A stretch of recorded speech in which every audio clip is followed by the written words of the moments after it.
ते आपल्याला पोहे बनवायचे ते म्हणलं मिरच्या घेऊन जावं ताज्या ताज्या म्हणून मिरच्याला आली।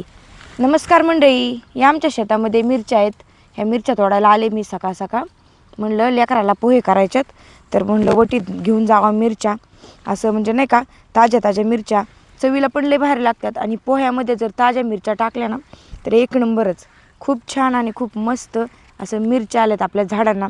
बघा शेतकऱ्याच्या नशिबात असतं हे ताजं आणि मस्त मस्त खाणं। कशा आहात मंडळी तुम्ही? रामकृष्ण हरी शेतकऱ्याच्या ब्लॉगमध्ये स्वागत आहे तुमचं। आज सकाळ सकाळ माझ्या बाळाला पोहे खायचं होतं तर म्हटलं चला आज मिरच्या घेऊन जावात। मस्त अशा शेतामध्ये आपल्या मिरच्या आलेल्या आहेत, तुम्हाला दाखवते मी।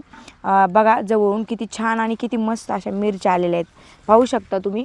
ह्या मिरच्या हिरव्यागार अशा लांब लांब मिरच्या आणि ताज्या मिरच्या मंडळी पाहू शकता। हे बघा तर मस्त अशा मिरच्या आलेल्या आहेत झाडाला, खूप छान अशा कवळ्या लुसलुशीत मिरच्या। मस्त ताजं मिरच्या काढते तर अशा ह्या ताज्या मिरच्या। ह्या मिरच्या ना जास्त तिखट पण नाही आणि जास्त अशा हे पण नाही, कमी तिखट पण अशा मीडियम मधल्या मिरच्या आहेत। ह्या मिरचीचा ठेचा आणि मस्त असं बेसन। आता आज तर माझ्या बाळासाठी ना मस्त असं पोहे बनवणार आहे मी। तुम्हाला माझे व्हिडिओ आवडतात का सांगा। गावाकडचे असे ब्लॉग असतात आपले तर बघा शेतामध्ये असे मिरची तोडणीचं आपलं काम चाललेलं आहे। वटा भरून मिरच्या तोडणार आहे।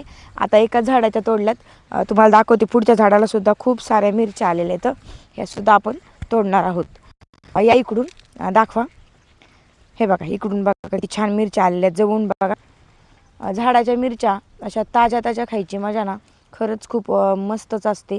ह्याचा मिरचीचा ठेचा बनवा तुम्ही किंवा असं म्हणजे नाही का बेसन बनवा, भजी बनवा, खूप छान होतात।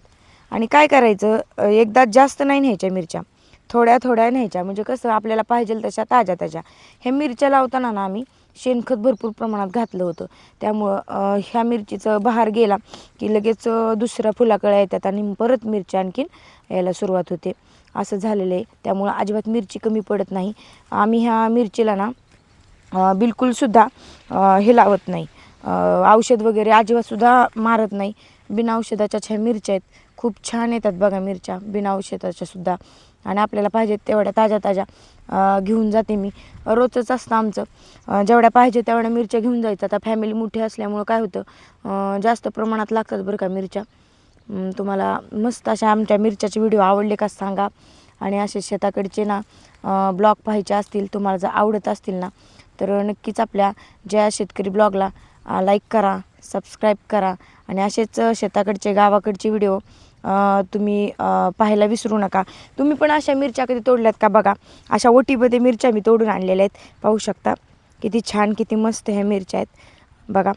ह्या जास्त पोपटी पण नाहीत आणि जास्त हिरव्या डार्कमधल्या काळ्या आहेत ना त्या पण नाहीत, मीडियममधल्या मिरच्या असल्यामुळे ह्याचा ठेचा पण छान लागतो, पोहे पण छान लागतात, बेसन पण छान लागतं, भजी तर एकच नंबर लागतात। तर अशा पद्धतीच्या मिरच्या मी वठाभर तोडलेल्या आहेत। 2च झाडांच्या मिरच्या तोडलेल्या आहेत, भरपूर सारी झाडं आहेत। आपण काय केलेलं आहे बघा म्हणजे आपल्याला जे खायचं आहे ना ते लावलेले। आता जसं की मिरच्या, आता मिरच्या आहेत पण मिरच्यांबरोबरच आपण भेंडीसुद्धा लावलेली आहेत। चला मंडळी तुम्हाला भेंडी दाखवतेच आता।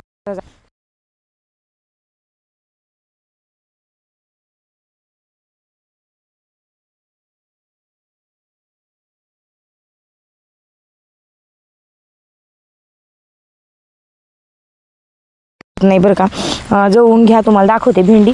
हे बघा भेंड्या किती छान आलेल्या आहेत, पाहू शकता तुम्ही।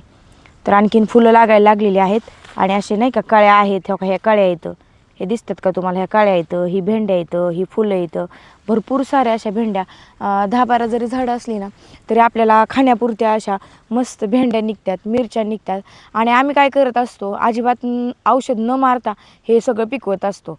कारण काय होतं ना, आपण शेणखत वगैरे घालून हे सगळं केलं ना तर व्यवस्थित असं म्हणजे जास्त खतं बितं घालायची गरज पडत नाही बाहेरची, युरिया वगैरे आम्ही काही घालत नाही। फक्त ह्याला शेणखत असतं आणि जर समजा ह्याला जर आळी वगैरे झाली तर गोमूत्र वगैरे शिंपडत असतो, तर ह्याने आळी पण कव्हर होते। असाच मस्त झाला का ब्लॉग सांगा, मिरचीच्या शेतातला ब्लॉग तुम्हाला आवडला का सांगा। अशीच एन्जॉय केला मी तुमच्यासोबत। Bye bye.